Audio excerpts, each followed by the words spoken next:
um, some of cure to our Psychological needs, something yeah like that. psychological needs. Yeah, Okay. I started to going exchange to other countries. Like I started to join competition. I joined this, I joined that, and they were like, "Oh, how can you do that?" Like, but So sometimes men yes. can act like a woman too, dramatize Yes, simple thing. yes. Oh, Guy also do that, not only girls. yeah. Welcome to 𝗘𝗡𝗧𝗘𝗥𝗧𝗔𝗜𝗡, channel YouTube Bahasa host New Ramadan. This is round 2. We have our same guest again. Hello. Hi, I'm Ellie. What do you think about our first rounds and yesterday? I think it's quite a story that are so many stories we share about healing or what English can give benefits to us, and I think that's quite interesting. That how can English can be some of cure to our Psychological needs, something yeah like that. psychological needs. Okay. I'm sorry. Our mental needs. Yes, I do. So we can bring English in a deeper level more than Yes. just on a More than institutional level. Yeah, institution and some language that we don't need to understand. So we can embrace English closer to our soul. I mean, To our life. to our lives. Yes.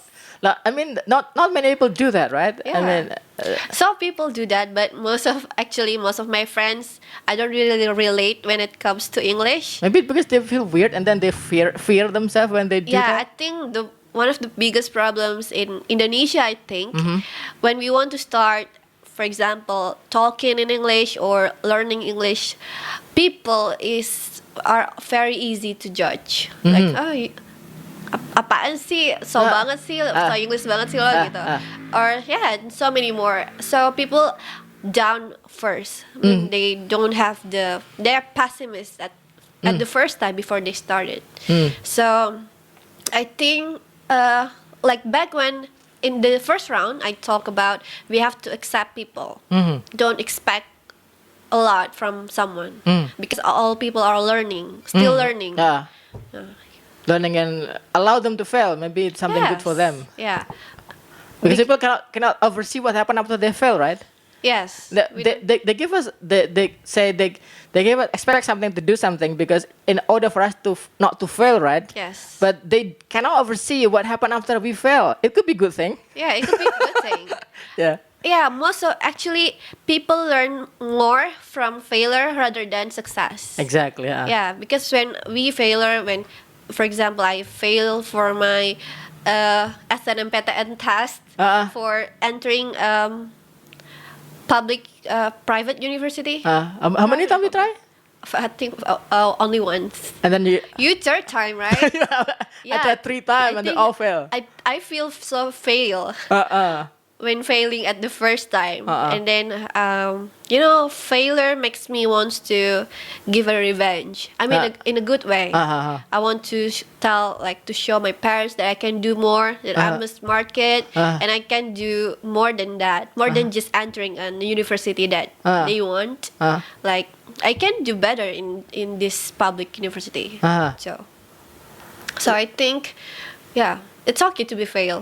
Sometimes we fail. Sometimes fail is something that actually we need to fail to unlock the opportunity that no one can see. Yes. Yeah, because sometimes failure can give us like a bigger access to do anything. Because we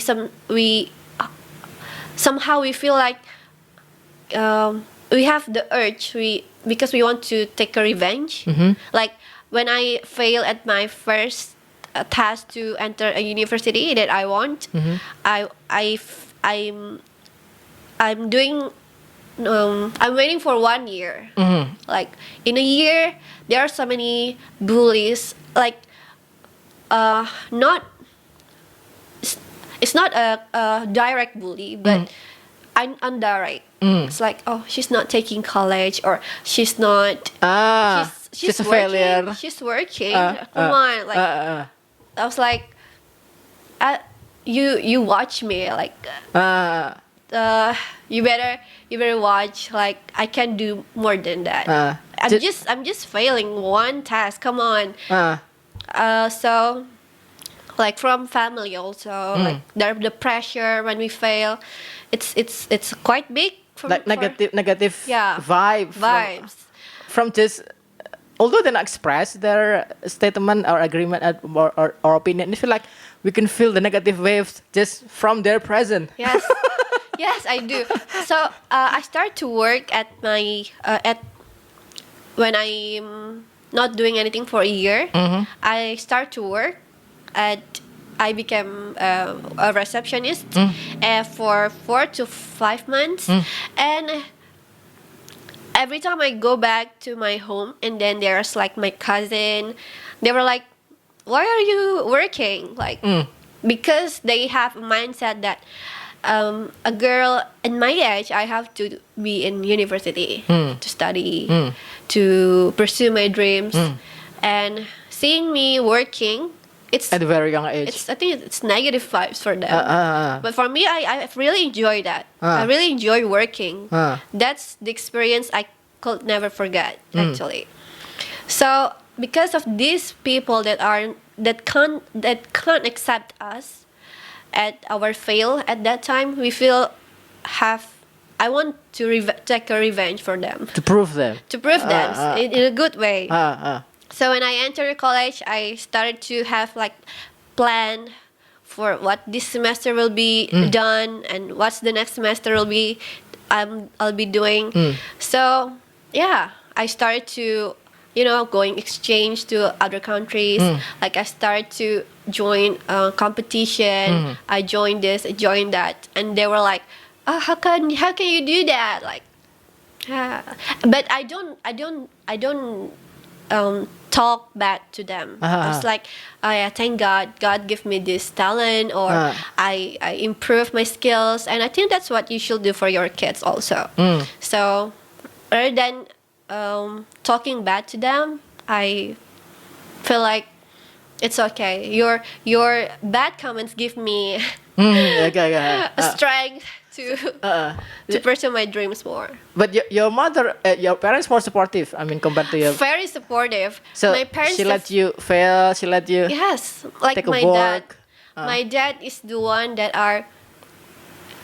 How to say? He accept me for my failure, what I am. Yeah. And maybe that's enough for me. Every decision you made. Yes. He also respect that. Both of my parents, they respect all my decisions.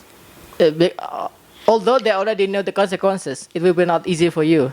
Consequences, we don't think too much about the consequences. Sometimes parents are forbid us to do something because they're afraid of the consequences we have to take, right? Yes. What about your parents? Do they just let you feel all the pain and gain?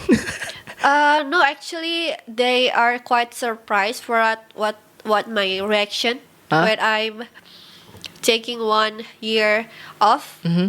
They quite surprised because I'm applying to work. Yeah, they don't expect that. They didn't expect me to work. But because I give a positive vibes, or I can work, I can take courses while I'm taking a year off. So I think they're not really try to drag you down, not to do that decision. Yeah, they just accept me, and then okay, just do whatever you want to do. Is it as long as it makes you happy, makes me happy, and they okay with that. That's a good parenting, I think. Yes. Yeah, I want to follow that rather than you have to take this, you have to do this, you have because don't go that. Just let it go. Yeah, just let your child do. But you have to keep your kid in the right path, right? Like as long as they have the good intents to do something, just support them. Let them take the responsibility of that decision. Yeah, don't take decisions for your kids because it's their life, not yours. Yeah, that's good. That's a good word. Yes. So we return to our round 2. It's quite. Been 9 minutes already for our. It's okay. Round 2, we're going to explain 10 facts about benefit learning English with keyword letter H. and then I will start the story. I will start the fun fact number 3. And then I have a job to combine keyword history and get more entertainment or entertainment access. History. So if I have to talk about history, it will be history of when I was junior school, I think. History when I learned English for the first time. Okay. I think I written at that time that my history of learning English is not from the table of my school. It's from in front of the TV. Yes. That's the history when I learned English the most. TV give me more influence and encouragement and also call smooth roads for me to reach the English skill level that I want to reach.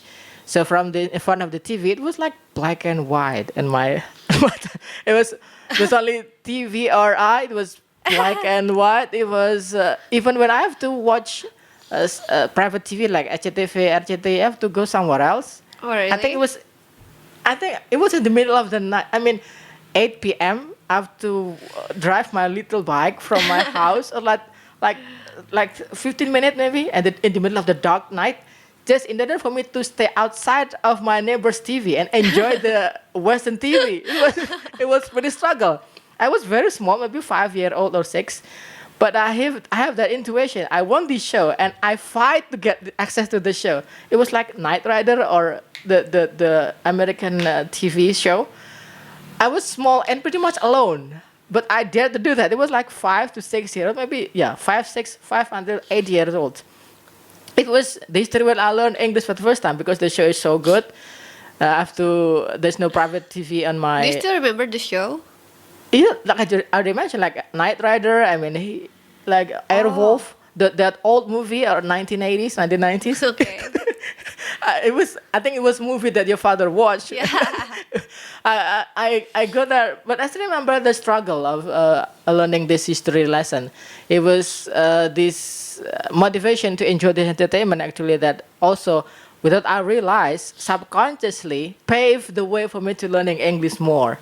It was it's like God teach me to learn English since very age without I even realize it. So every time I see the movie, it's stored in my subconscious mind, and then it resurrected around 5 to 6 years after that. After I learned English at the table of the school, because when I learned English on the table of my chair on my school table, English become like institution, something there is a rule, there is a rule to follow, there is have to do this, not to do that. This English scare, and I also feared about English. It's not fun anymore. Like how it can be like this? I mean, what's wrong with our teaching method? I mean, the English now turned from something that's like a monster, like all the regulations that I need to follow, and it's really hard for me hard for my brain to accept. It's like it shouldn't be like this. I mean, it was fun. There's no rule I have to follow. Yes. So like, do you have that same learning experience too? Do you feel that all English learners actually disincentivize you to learn more? Disincentivize you to learn. I mean, this grammar thing, the structure, the pronunciation things, but all this stuff, rule they have to follow. I think English becomes more not fun at school. What about your mother? Is that your mother way of teaching, to teach you English with the old grammar? You have to follow this grammar or not? No, we don't really learn about grammar with my mom. But she's more like you have to improve your vocabularies, and I don't know. I don't really remember. What else do I study with my mom? Like pronunciation, like not spelling? Really. Nope. No spelling lesson like helicopter, say you have to do HILIC. Do you have that? No. Yeah. With my mom, no. But I used to join that competition, spelling bee. Spelling, Your mother did not encourage you to do that? Nope. She's just like, okay, speak whatever you want to speak, no matter if it's wrong or right. I prefer that. I prefer to have a free access to speak English rather than at school. We have not strict. I mean, we afraid of talking in English because the teacher don't give us the free access to express. because they already teach us like the grammars. This is how you have to speak in English, or This is already Yeah. done correctly, yeah, sentence correctly. This like is the grammar or the sentence like this. We are like, okay, I'm not talking. yeah, because Okay, I'm not talking. because you say Because because we're afraid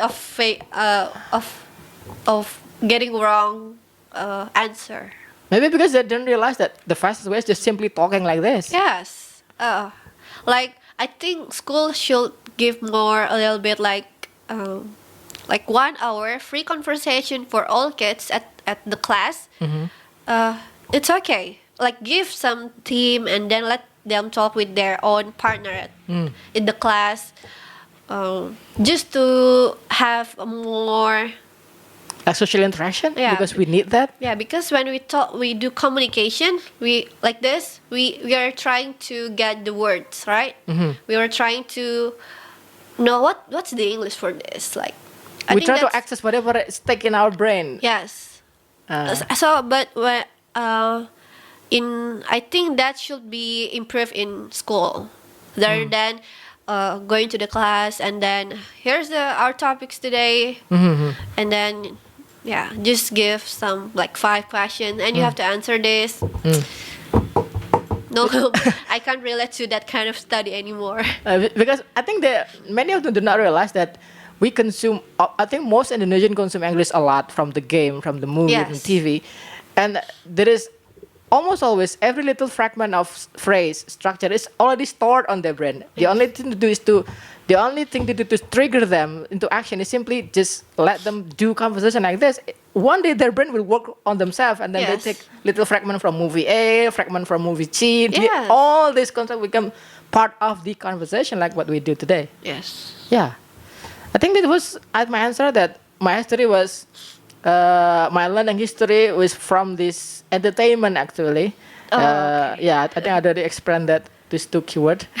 I think that's relate. Relate. From history to entertainment. And Yeah, entertainment. access. Yeah, my history of English is always,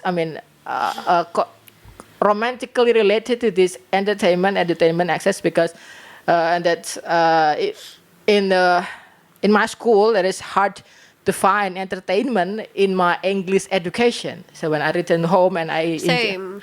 same too. Yes. There was. So keep up the good work, you are Americans, with your entertainment business, because you've done a great right job, job. a great Yes. job to teach culture that you have now. Will become one of your supporter. Yes. Nice job. Nice job. Your turn, Miss. Okay, so now I'm going to talk about 10 facts of benefit learning English. Fact number 4. Fact number 4 is opportunity to study abroad.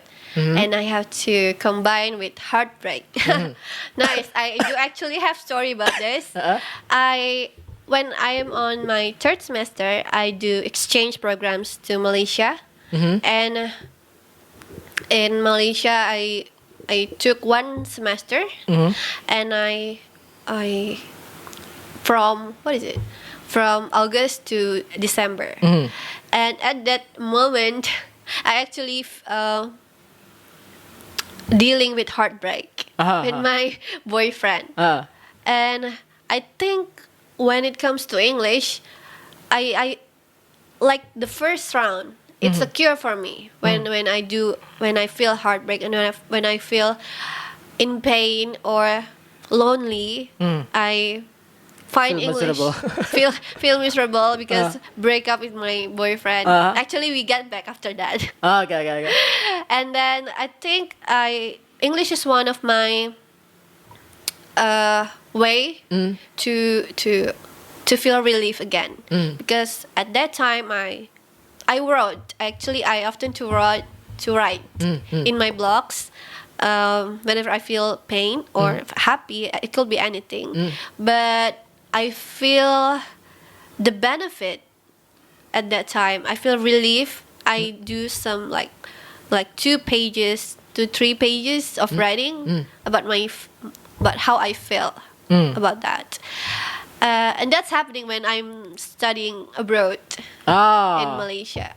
So in this case also, because of this heartbreak also, I think I think it's not relate to the heartbreak, but because I want to study abroad, I think, oh, because I already improved my English more at that time, I think I still have the opportunity to study abroad again. I already know what kind of English that are using in university in Malaysia that mostly using English. So I started to think, oh, maybe I can go to maybe Australia next time, or maybe to German, that often to give a scholarship for foreigner. So I think that's English is one of the reason I think I believe I can have more opportunity to study abroad. Because of that. So like the heartbreak for you, like a practice for you to express your English skill.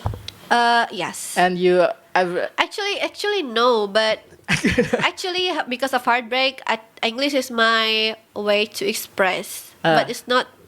Jaga shelter. Yeah. Actually, what is it? it's not really related. Actually, So what I have in my mind is when you heartbreak, you use your English skill to cure your pain. Yes. And at the same time, you also practice your English. Yes. And the result of your practicing English, you use that result of your practice. I mean, you use the fruit of your labor after you expressing your feeling as a tool for you to deal with all the tests you have to Yes. take when you have to start Yeah. the opportunity to study Yes. abroad. Yes, that's what I meant. Yeah. And also, there are some moments where my boyfriend don't really agree for me to study abroad. For, I don't know, maybe feel competitive with me. So sometimes I don't really actually know how guy think. Feel dominated. Yeah, I think he feels Over dominated. yeah I think I feel over dominant for my passion. So when I'm having such a argument with him, actually arguments, and I often to tell I really want to go to take college in other countries. Actually, he support, but not 100%. We have to argue first, and then, like after 3 hours of arguments, he finally agree. For example, like that. So in the middle of the arguments, I feel this guy should support me, but why? But why he don't do that? Expectations again. I do have expectation for him to support me, to do everything I want to do. And at that argument, I feel sad. I feel I don't feel supported by him, and that's a little bit of heartbreak, I think. And because of so every time people don't support me, I want to do it more. I want to do it more. So I think if you don't want me to go to study abroad, okay, I will do that. So that's why. What kind of agreement reason why I disagree with you? I mean, with your decision? I don't know. Many things. Like, many things. They're like, what are you going to do? Our reaction maybe? Our concern? Because we're going to have long distance. And there's just some simple things. It's very simple thing that comes so big. Another drama thing? Drama. Yeah. So sometimes men can act like a woman too? Dramatize simple things? Yes. Oh. Guys also do that. Not only girls. Yeah, exactly. I think I agree with you. I think we've been 23 minutes of talking. It's been a good day. And round 2. We soon return to round 3 of our episodes. Yes. Discussing about facts about benefit of learning English. Stick around with our show. Hopefully you enjoy and learn something one or two. And hopefully the last ending of this episode, this round will give you motivation to return to the next round. Thank you for still watching, and goodbye.